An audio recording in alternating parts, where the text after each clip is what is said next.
We're going to be reviewing how to replace or check the power in an outlet.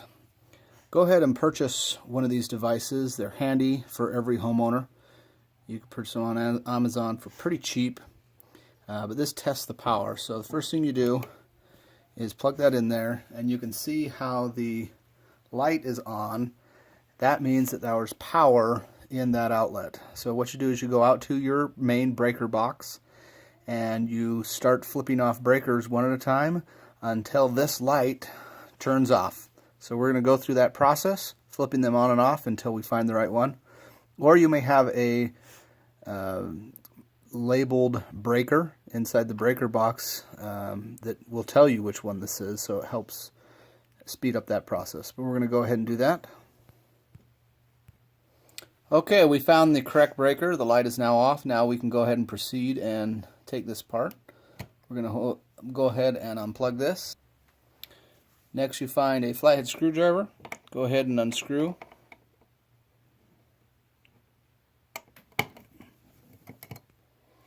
Okay, once you have it all unscrewed, you're going to just pop it off. And then you have some more 2 screws here that you need to take off. I typically get a screw gun to remove those because it's quicker. I'm going to do that now.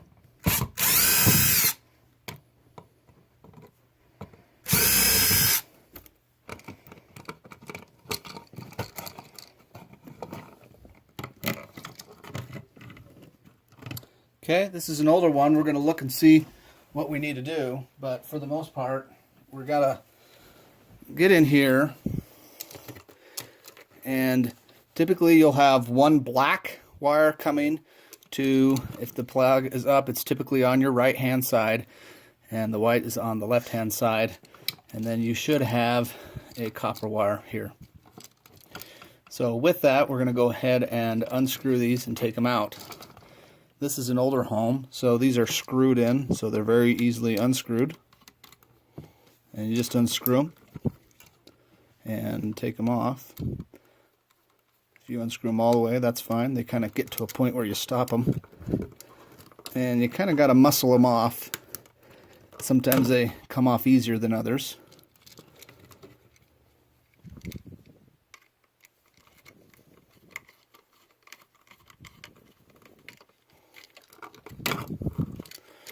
And then lastly, the ground. So I'm going to take the ground one off. And today I'm replacing this one because it's been turning on and off and it's been giving us some heartache. Now sometimes when you get into this scenario, you may have 2 blacks on one side and 2 whites on one side. Some plugs have them actually pushed into this, down into this hole. And if that's the case, if you just pull and kind of move it back and forth and pull it out, they'll pop right out pretty easy. There is a little tool that you can slip in here and push that down and they pop out, but I just find if I give them a little tug and pull hard, they come right off. So I'm going to go get the replacement one and put these back on. Okay, I now have the new outlet, and this is actually a used one. Okay, this I've straightened out this one here to kind of show you, depending on the gauge thicknesses of your wire, that should fit into that hole. These ones don't because it's a little bit bigger gauge in this house. Some of the newer homes don't have a thicker gauge, so they'll have a thinner gauge wire that fits right in here. I can't do that on this one, so I'm going to have to hook it around this. Now, I straightened it out to show you a little trick. I usually get the needle nose pliers and stick it right at the edge there and then turn them, and it makes a pretty nice hook for you to hook this in the outlet.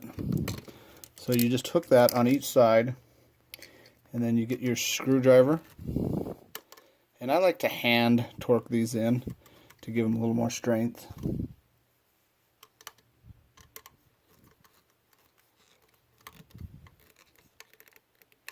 Okay, now I'm going to do the rest, these other 3, and get those put on. Okay, just finishing up with the last one. Created a hook. Hooking that on there. I kind of pull a little bit tight on them, so it has some tension on it. This one Okay, with those done, you want to flip it up in the right place. And one thing I always like to do before I put it back together is I turn back on the breaker and test and see if it's working before I put it back all in. Okay, so we'll go do that now. Okay, we've tested it and it's working, so we're going to go ahead and put it back in the wall. And all you do with these excess wires is just stick your hand down there and you bend it up there and you push it in and try to get it straight and just match those up with that. Get your screw gun. You just screw that in there. Okay, I'm going to go ahead and screw this one in. And you try to screw it in such so that these tabs are flush with the drywall. Sometimes your drywall isn't, so you just screw it in to where it's kind of flush down here with the drywall, and that should give it good enough. Now we'll go ahead and put that cover plate straight back on and screw back in and screw that in, and you should be good to go. And thanks for watching. Okay, it's done. Clean up your mess and you're done.